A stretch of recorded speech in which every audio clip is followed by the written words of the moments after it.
Halo guys, kembali lagi bersama saya Stephen di channel Broview. Kali ini saya akan membawakan alur cerita film yang berjudul Wolfpack. Film ini dirilis pada tahun 2022 yang menceritakan tentang pasukan yang bernama Wolfpack yang dipimpin oleh Lau Diao yang terlibat dalam pekerjaan keamanan luar negeri untuk waktu yang lama dan menemukan bahwa pasukan teroris asing telah memperluas jangkauan mereka ke dalam garis hidup energi Cina. Penasaran seperti apakah kisahnya? Langsung saja, sebelum masuk ke ceritanya seperti biasa siapkan apa? Ya tentunya Kopai dan Utbray untuk menemani kalian dalam menonton alur cerita film ini. Dan sekarang kita masuk ke filmnya.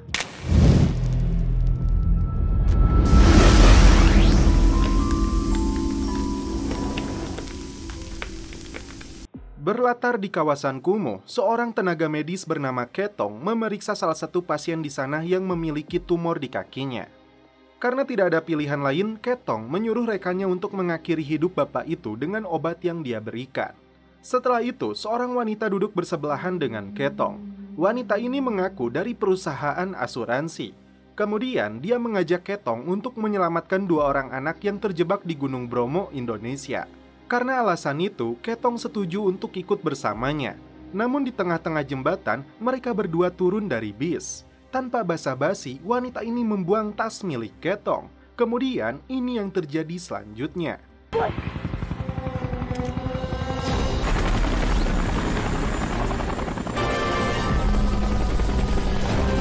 Video. Ternyata, wanita ini menculik Ketong untuk diikutsertakan dalam misi mereka.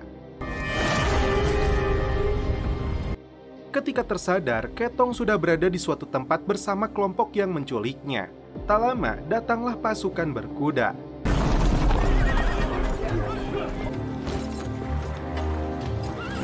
Mereka pun dibawa ke suatu tempat yang berpenghuni.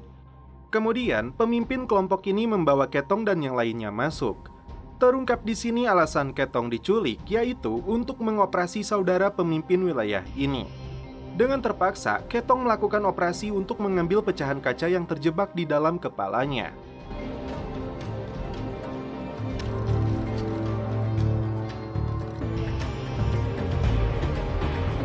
Namun setelah operasi berhasil dilakukan, ini yang terjadi.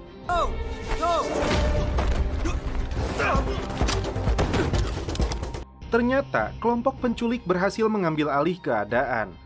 Kemudian, pemimpin penculik yang bernama Diao memaksa orang ini untuk menyebutkan lokasi pabrik yang berhubungan dengan kakaknya. Setelah itu, mereka bergegas pergi menuju lokasi tersebut. Namun di tengah perjalanan, mereka berpindah ke mobil lapis baja. Di dalam mobil itu, rupanya mereka sudah mempersiapkan segala jenis senjata. Di sini juga terungkap kalau kelompok penculik ini berasal dari perusahaan keamanan dan pertahanan internasional yang bernama Beiwei. Tak lama kemudian, Ketong melakukan ini. Namun, itu bukan masalah besar karena mereka mempunyai kendaraan dan teknologi untuk mengejar Ketong.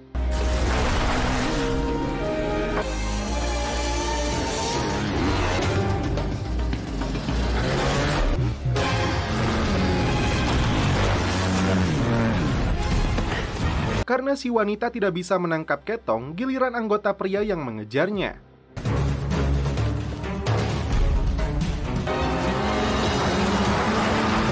Setelah berusaha untuk kabur, pada akhirnya Ketong tertangkap lagi.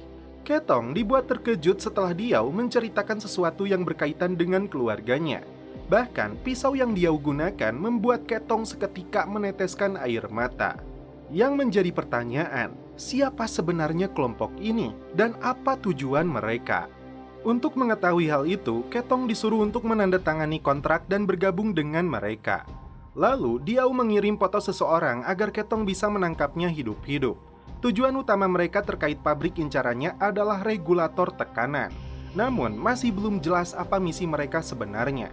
Nah, kemudian terungkap masing-masing nama dan profil mereka. Yang pertama yaitu Monstrositas yang bertanggung jawab atas intelijen.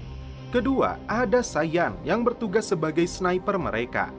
Ketiga, ada Bombshell yang bertanggung jawab atas tembakan api. Keempat, ada Fly, dia adalah seorang veteran. Kelima, ada Fireball, dia bertugas dalam bidang komunikasi dan teknologi. Sedangkan Ketong diberi tugas untuk menjadi pengamat Saiyan. Kemudian Diao memberi arahan kalau mereka akan beraksi ketika kabut menghilang. Dan mereka diberi izin untuk menembak tentara namun tidak untuk warga sipil. Hingga akhirnya mereka pun beraksi.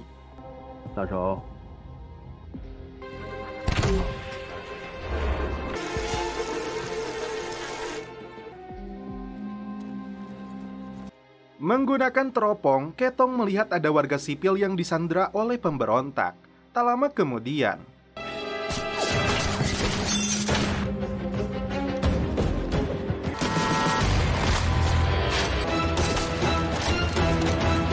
hingga akhirnya Fly dan Fireball berhasil menemukan regulatornya. Mereka berdua langsung menghancurkan regulator tersebut. Ketika rencana mereka hampir berhasil, Ketong melakukan kesalahan karena tidak tega melihat warga sipil yang tersiksa. Alhasil, peperangan kembali pecah.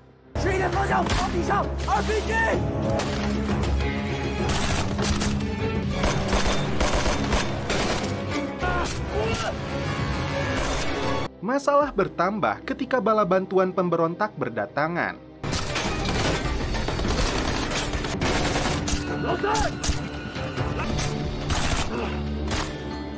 Ketong yang berlari mendekat melihat ada tabung berisi cairan yang mudah terbakar.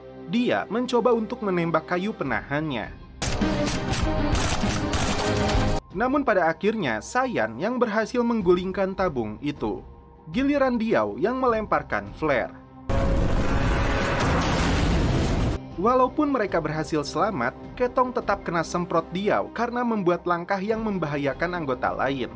Setelah itu, mereka mengambil barang-barang yang sebelumnya disembunyikan. Kemudian, monstrositas menculik seorang bocah untuk dilakukan interogasi. Bocah itu membawa mereka ke sebuah lokasi untuk mengambil senjata di ruang bawah tanah. Namun, ketika Diao menyadari logo yang tertera di senjatanya, bocah itu langsung digeledah. Benar saja, di salah satu sakunya ditemukan identitas palsu. Akan tetapi, tindakan Diao ini dihentikan oleh Ketong yang mempunyai rasa empati terhadap keselamatan orang lemah. Dan terungkap juga di sini, ternyata ayah Ketong yang mempunyai nama samaran Big Ghost adalah senior dari Diao Chan. Ketong tidak langsung percaya dengan Diao Chan. Hingga pada akhirnya, Diao menceritakan kalau ayahnya tewas karena kecelakaan dan sebagian tubuhnya hilang. Setelah kematian ayahnya, Diao selalu memperhatikan Ketong yang mengalami masa-masa buruk selama bertahun-tahun. Berkeliling dunia untuk menjadi dokter amal hanya untuk mengikuti jejak ayahnya. Walaupun sudah diutarakan alasannya, Ketong tetap tidak mempercayai Diao. Sementara itu, si bocil memberi informasi kepada target operasi Diao yaitu Aikbar. Ternyata, peperangan sebelumnya telah menewaskan kakaknya Aikbar. Di sisi lain, tim memasuki tempat persembunyian mereka.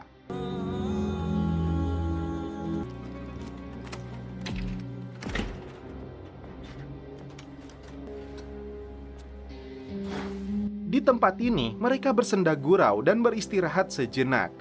Kemudian, monstrositas yang menuju rooftop disusul oleh Ketong dan Bombshell. Di sini, Ketong menunjukkan dokumen pribadi milik monstrositas. Ternyata, Ketong telah meretas handphone milik monstrositas dari alat yang dihadiahkan temannya.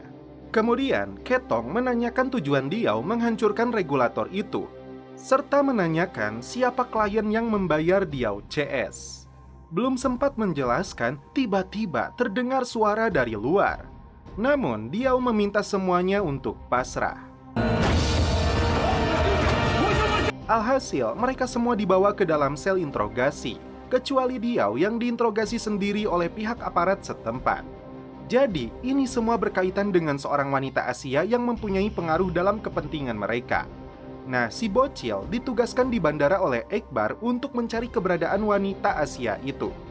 Yang menjadi pertanyaan, siapakah wanita Asia yang Diao maksud?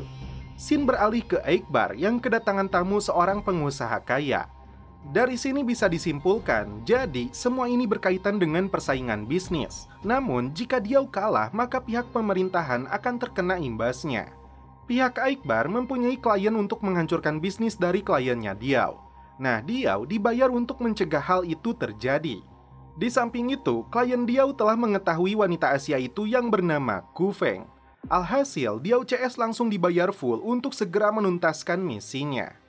Nah, terjawab di sini, Ku Feng adalah pemegang saham utama klien Diao. Di sini juga, Ketong menyadari kalau pekerjaan inilah permintaan terakhir ayahnya. Karena itulah, semua anggota merasa termotivasi karena niatan baik Diao demi ayah Ketong.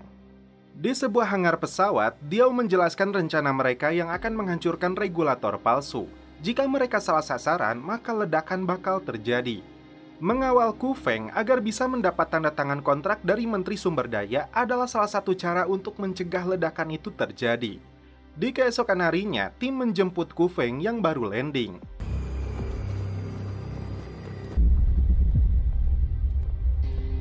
Dengan pengawalan yang ketat, Ku Feng dibawa untuk menemui Menteri Sumber Daya untuk menandatangani kontrak.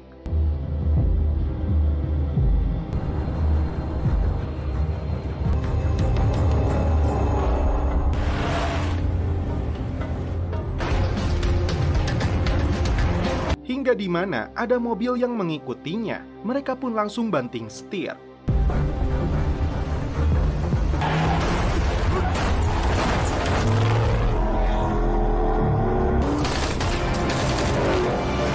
Akhirnya mereka pun sampai di kantor menteri. Sekarang giliran Ku Feng untuk bernegosiasi dengan menteri. Namun ketika dalam proses tanda tangan kontrak, tiba-tiba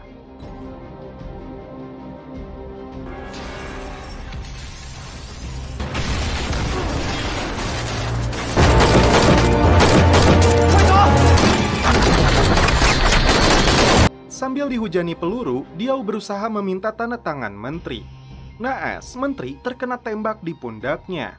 Dan sekarang mereka mencoba untuk keluar dari gedung ini.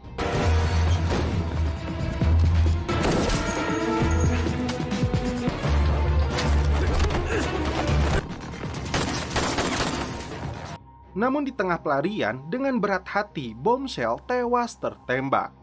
Di waktu yang sama, proses kontrak pun berhasil dan ledakan bisa ditunda. Sementara itu, Ketong mengejar Iqbar untuk membalas kematian Bombshell.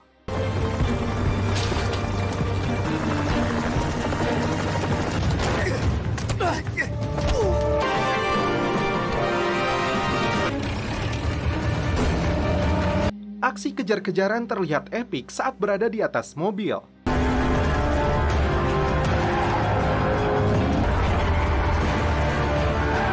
Kalah epik saat Iqbar dan Ketong melakukan parkour.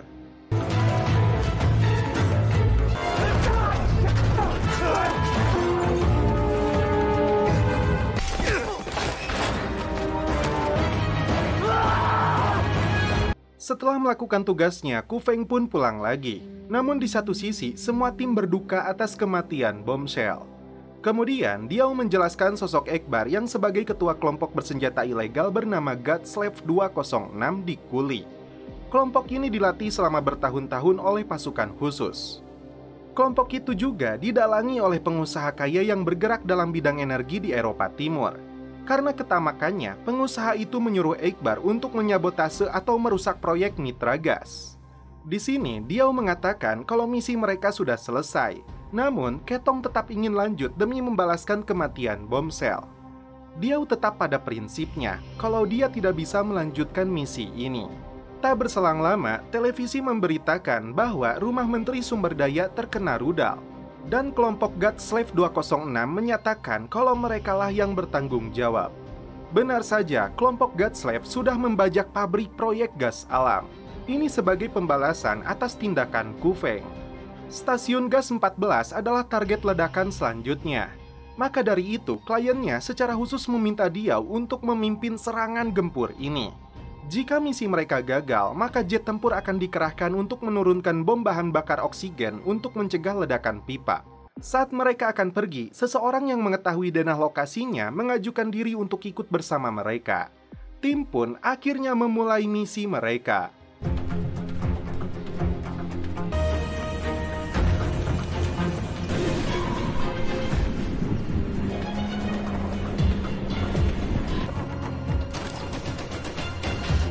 Terlihat para pekerja sudah dijadikan sandera.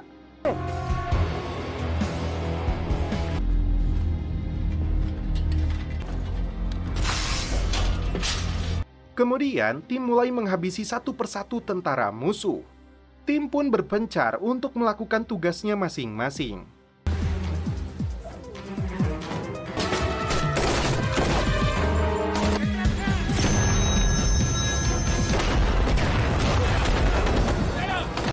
Terlihat tim luar sedang baku tembak dengan Eggbar dan pasukannya.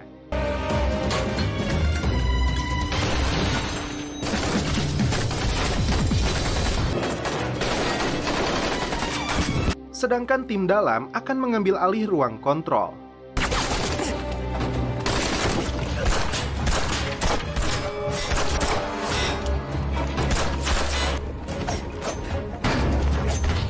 Hingga akhirnya Diao berhadapan langsung dengan Eggbar.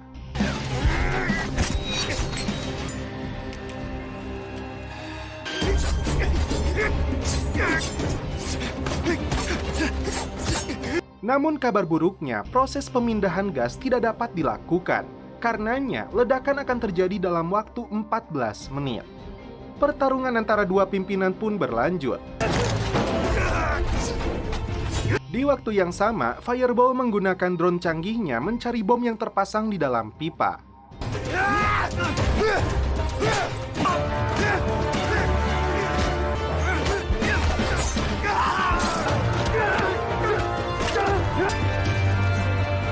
Hingga akhirnya, Eggbar pun tewas di tangan Diao. Tugas terakhir Diao untuk menjinakkan bomnya, dan Fireball akhirnya menemukan lokasi bom terpasang. Untuk itu, Ketong menyuruh pasukan untuk mengevakuasi para pekerja. Di samping itu, pihak pemerintah sudah mengerahkan jet tempur karena misinya dianggap gagal.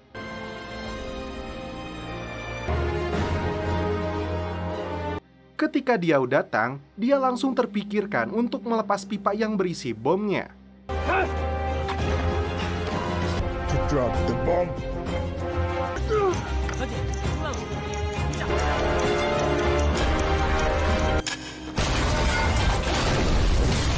Hingga akhirnya mereka berhasil mengamankan bomnya. Setelah itu, Diao memberi sinyal laser hijau yang menandakan bomnya sudah dijinakkan.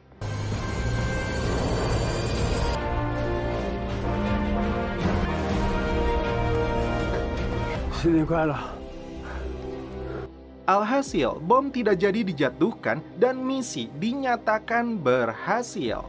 Dan setelah itu, film pun berakhir. Oke guys, terima kasih yang sudah nonton sampai akhir. Mohon maaf bila ada kata-kata yang kurang berkenan di hati kalian. Mohon dimaafkan ya. Salam perfilman duniawi. Keep enjoy.